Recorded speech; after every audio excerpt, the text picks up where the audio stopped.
Okay, so my name is Mr. Burton, and I'm going to show you guys how to frame the rough opening for a window and a door. First off, I just want to reintroduce some of the basic tools that we need to do this job. So you're going to need a standard tape measure, a standard hammer. You can use either a tri-square or a speed square, depending on your preference. And then you'll need a compressed air line and an 18 gauge brad nailer to nail together your wall section. Okay, so in order to show you how to lay out and frame a wall section, I'm going to talk to you about the components you need to make that happen. So first off, you're going to need a top and a bottom plate that's been cut to length. Then you're going to need a header. So this is a double header that we've nailed up, and I've actually cut this to length already as well. Now you'll need your slips, which are made of a jack stud and a king stud, already nailed together. And then you need a certain number of just standard studs. Just a note, we're going to use an 8-inch long stud. In real life, your studs will be made of 2x6s or 2x4s, and they would be ranging from 8, 9, or 10 feet long. Okay, so this I'm going to label as my header. Okay, and that is going to go above my window, like you can see in this example here. Then these are labeled as my top plate and my bottom plate. I will label this as being what they call a jack or trimmer stud. Okay, and this here would be a king stud.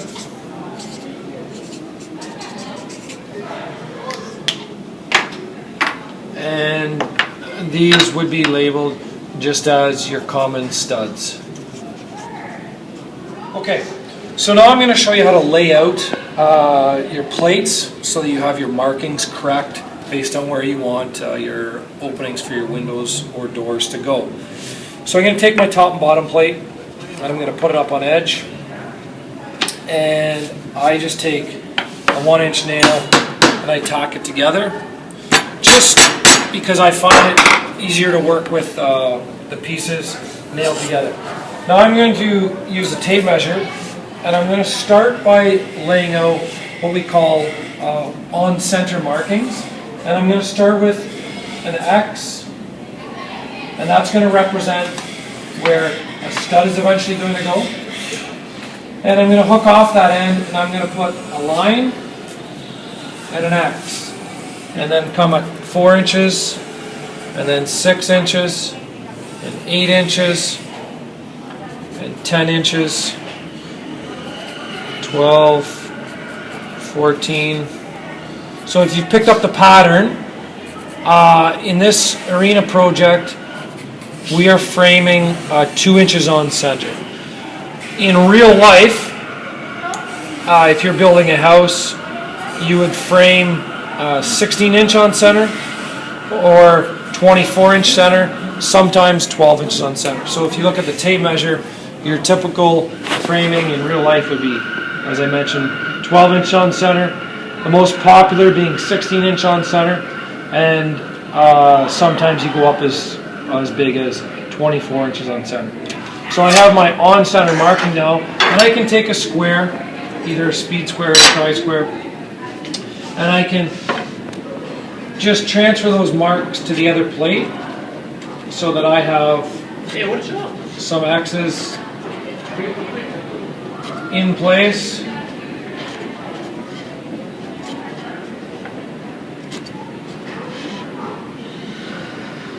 Try to do it as neatly as possible, because your layout makes the project either accurate or not so accurate.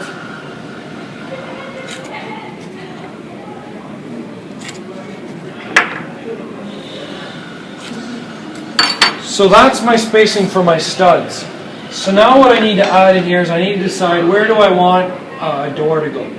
So because the door and the window consists of these jack studs nailed to the king studs, we're going to be setting up an opening like so. So I would come then, I'd look on the plans, or in this case, I'm just going to come to sort of a random stud spacing, and I'm going to mark a 1/2 inch, and an O, and a 1/2 inch. What that does is that now becomes where my king stud is on the X's, and my jack and my trimmer studs, my apologies, are on the O's. You will see in some textbooks, or some people will put a T there, which resembles a trimmer stud. I personally use O's. I just find the X's and O's easier. And then I would come to this side. Okay, a quick way to do it is to line up, put your marks, grab a square, put your labels, X and O, which means that in here now is a window or a door. Okay, so now we're ready to assemble because we have all our components cut to length. We have all our layout done. So now the most important tool is going to be your brad nailer. For safety, you have to have your safety glasses on. Same thing with people around you. You can unhook the air hose, open the magazine, and we're using 1-inch brad nails. So you just put a sleeve of 1-inch brad nails, and just to show you, there is a head on these and a tip which is pointed. The tip always goes down in that bottom groove, so the head is pointing upwards. And then we close the magazine, and now we have nails in there to shoot. You can reconnect your air supply. Okay, it's ready to go, and again, make sure your safety glasses are on. Now, as far as assembling, I recommend you start in your window or door opening. So right now, I'm going to do a large door opening, and I'm going to bring my king and jack stud down to my plate, and I'm going to pop 2 nails in each one. I'm going to do the same thing over here. You'll notice the location of my fingers. Those nails are 1 inch long. You want to keep your fingers back, sort of that 1.5 inch point, so that if a nail does split up through, it doesn't poke you because it can be uncomfortable.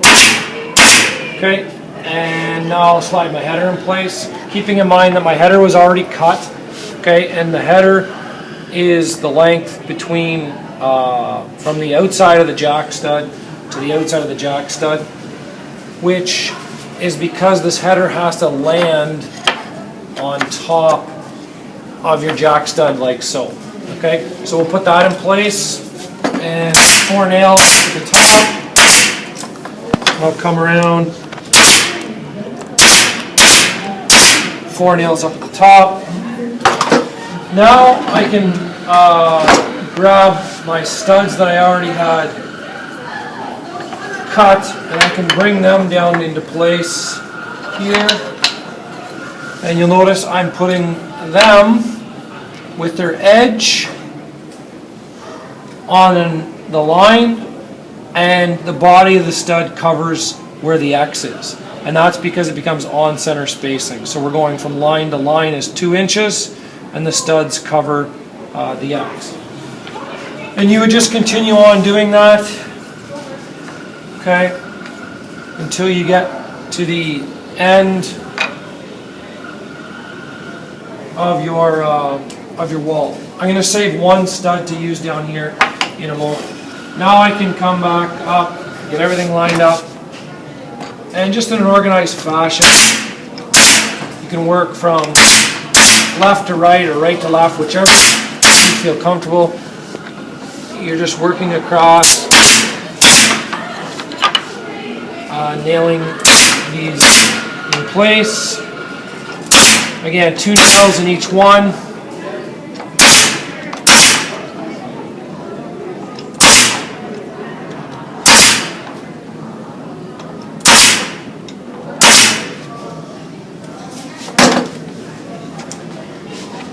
And now you can move to the top.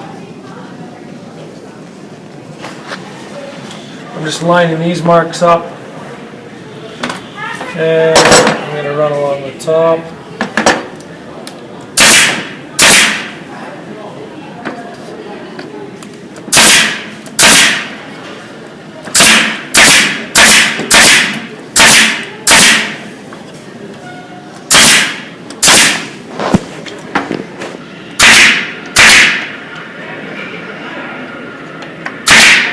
Again, very important to keep your hands back.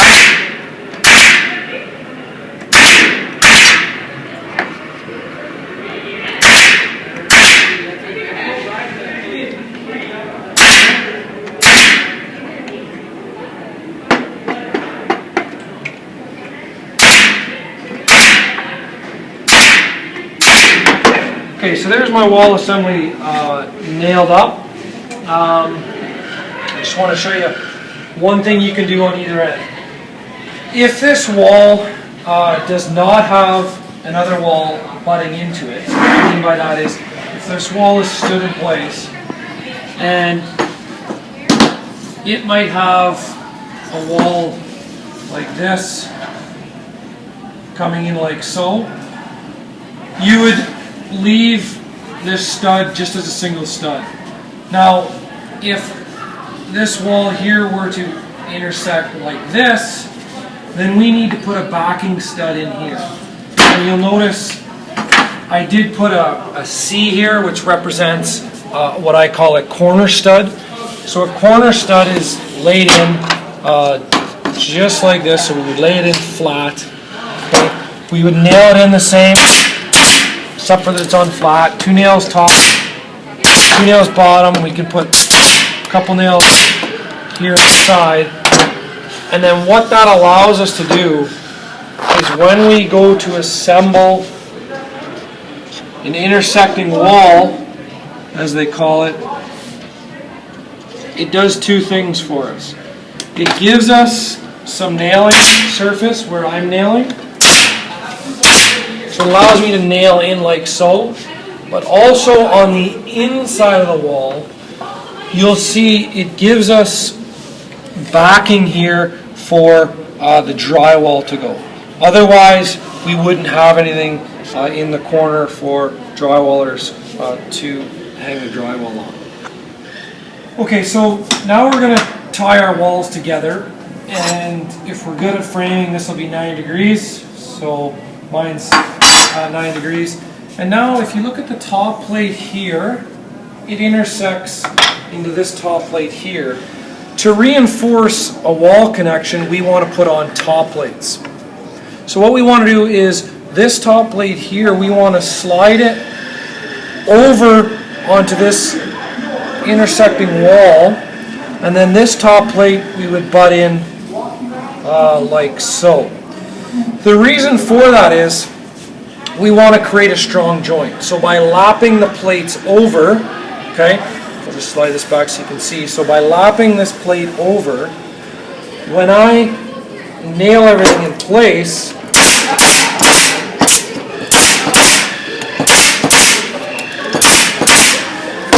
I have now created a very strong joint, okay, and then this wall, or this plate goes on so it's flushed up. And it's good framing practice when you're nailing your top plate on to nail very close to a stud underneath. And I usually nail 2, 1, 2, 1, 2, 2, 1, 2, 1, 2. Just my preference. But the reason to nail close to or down on top of the other stud is thinking of further trades, plumbers, electricians, heating guys, when they have to drill up through these studs, or these plates rather, they're not going to hit your nails. Okay, so now we've created a door rough opening. If this was going to be a window rough opening, it's a very simple thing to do to change the door opening into a window opening. Because all that the window opening has different than a door opening is it has what's called a rough sill. So the rough sill is the length here between the jack stud, okay, which I've cut. The overall height of your window you would find on the plans. I've just cut some cripple studs randomly. Okay, they will go on my on-center spacing. And then my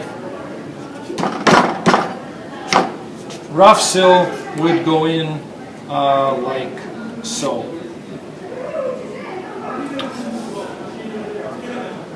Then the cripple studs would get marked out following the lines below. Okay, because we followed that 2-inch spacing. And then you would nail that together and you'd be left with a window rough opening. So that's a basic review of how to frame window and door openings for the arena project.